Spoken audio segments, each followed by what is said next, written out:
అందరికీ నమస్కారం. Welcome to BRK. నేను మీ రమ్య. ఈ రోజులలో చాలా మంది కూడా థైరాయిడ్ సమస్యతో బాధపడుతున్నారు. ఈ సంఖ్య కూడా గణనీయంగా పెరుగుతుంది. ఇలా పెరగడానికి కారణం ఏంటి? అలాగే థైరాయిడ్ రాకుండా ఉండాలి అంటే ఎలాంటి టిప్స్ పాటించాలి? సో, ఇవన్నీ చెప్పడానికి ఈరోజు మనతో పాటు ప్రముఖ డాక్టర్ ఎస్‌జీవి సత్య గారు, అలాగే ఈ మేడం యునాని గ్రూప్ ఆఫ్ ఇన్‌స్టిట్యూషన్‌కి director and also Unani chief physician. మేడంతో మాట్లాడి ఈ డౌట్స్ అన్నీ గూడా క్లియర్ చేసుకునే ప్రయత్నం చేద్దాం. మేడం నమస్కారం. నమస్తే. సో, మా ఇంటర్వ్యూకొచ్చి మా ప్రేక్షకులకు ఈ టిప్స్ అన్నీ అందివ్వాలి అని నేను కోరుకుంటున్నాను. సో, మీకు తెలుసు, మాకు తెలుసు ఈ మధ్య కాలంలో ఈ థైరాయిడ్ ఇష్యూస్ అనేది ముఖ్యంగా అమ్మాయిలలో ఎక్కువగా పెరుగుతూ ఉంది. అసలు దానికి కారణం ఏంటి? థైరాయిడ్ ఇష్యూస్ ఈ మధ్యనే పెరుగుతున్నాయి అనడానికి వన్ ఆఫ్ ద రీజన్ ఒకటి ఏంటంటే, అందరూ సాల్ట్ ఏదైతే వాడుతున్నారో, దాంట్లో మనకు అవసరం ఉన్నా లేకున్నా హై డోసెస్ ఆఫ్ అయోడిన్ వాడుతున్నారు. హుహు.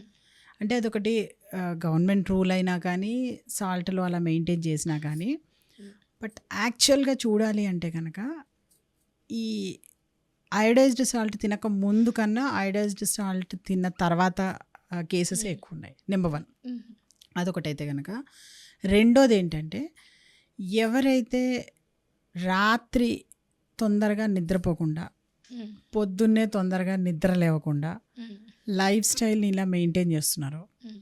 వాళ్ళకు కూడా హైపోథైరాయిడిజం అన్నది ప్రాబ్లమ్స్ ఖచ్చితంగా వాళ్ళకి వచ్చే అవకాశాలు ఎక్కువుంటాయి.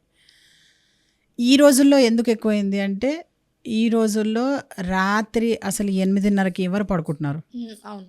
అందరూ అంటే స్మార్ట్ అసలు ఫోన్స్ యూజ్ అందరూ చేయడం. కూడాను రాత్రి 12, 1 గంటకు పడుకోవడం అన్నది ఒక నార్మల్ దీనిగా వాళ్ళు దాన్ని ఫీల్ అవుతున్నారు వాళ్ళు. అసలు అంటే అది కామన్ కదా అన్నట్టుగా. అంటే హ్మ్. అసలు నార్మల్సీని అసలు మర్చిపోయారు జనాలందరూ కూడా.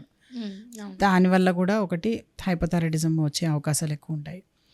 సెకండ్ థింగ్ ఏంటంటే, హ్మ్. డైట్ ఏదైతే వాళ్ళు తీసుకుంటున్నారో, హ్మ్.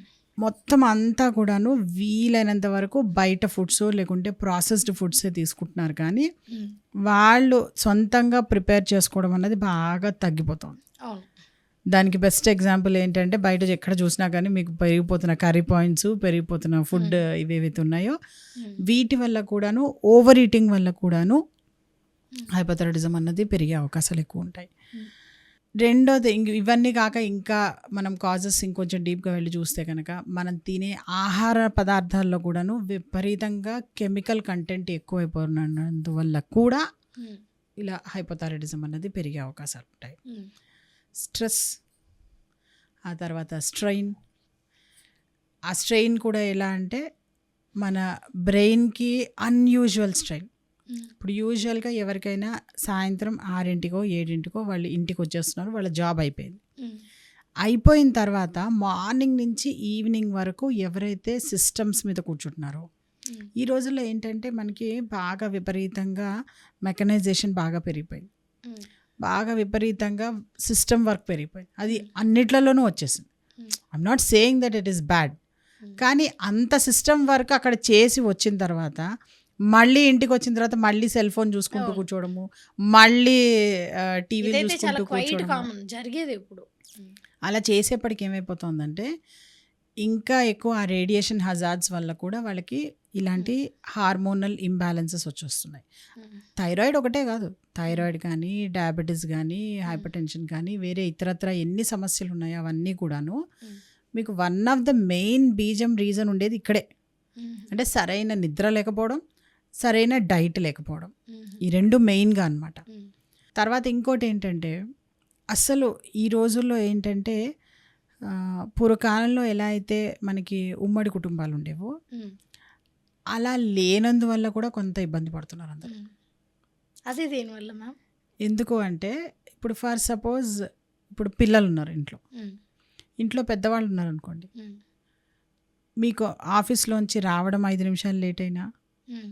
లేదంటే గనక మీరు ట్రాఫిక్‌లో ఇబ్బంది పడి ఇరుక్కుపోయి ఒకవేళ 5 నిమిషాలు లేట్ అయినా, వెంటనే మీ బ్రెయిన్ ఏమంటుంది?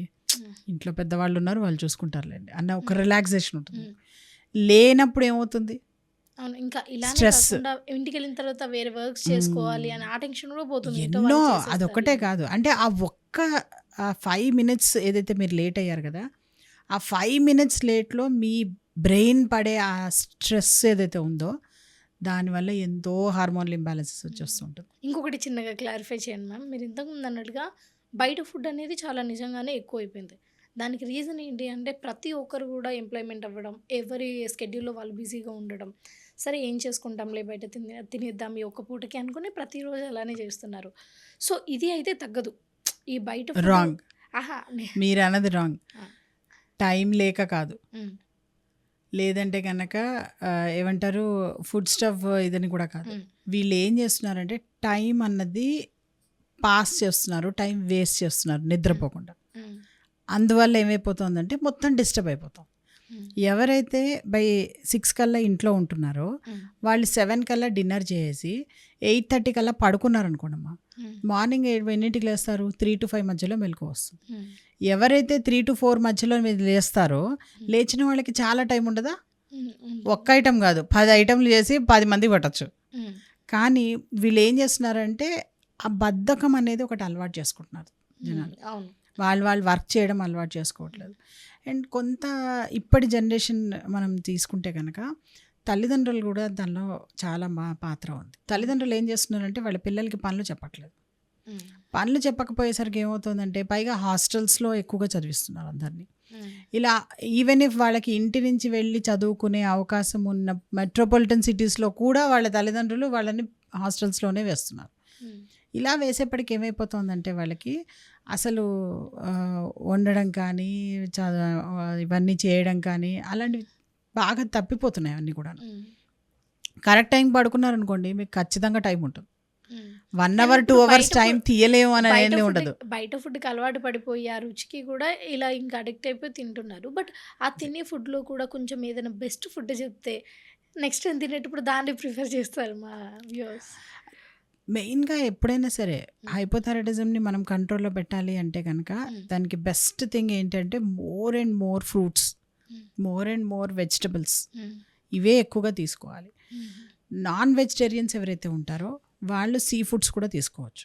హ్మ్. సీ ఫుడ్స్ మాత్రమే తీసుకోవాలి హైపోథైరాయిడిజంలో బాధపడుతున్న వాళ్ళు. హ్మ్. అంతేగాని చికెన్ మటన్ అసలు తినకూడదు వాళ్ళు. హ్మ్. చేపలు తిన్నా కానీ అది కూడా ఉప్పు చేపలు అంటారు కదా, సముద్రపు చేపలు, హ్మ్. అవి మాత్రమే తీసుకోవాలి వాళ్ళు. సో అలా కాకుండా ఎక్కువగా చికెన్ మటన్ వాళ్ళు తీసుకున్నారు అంటే కనుక అప్పుడు కూడా వాళ్ళ ఆరోగ్యం దెబ్బతింటూ ఉంటుంది.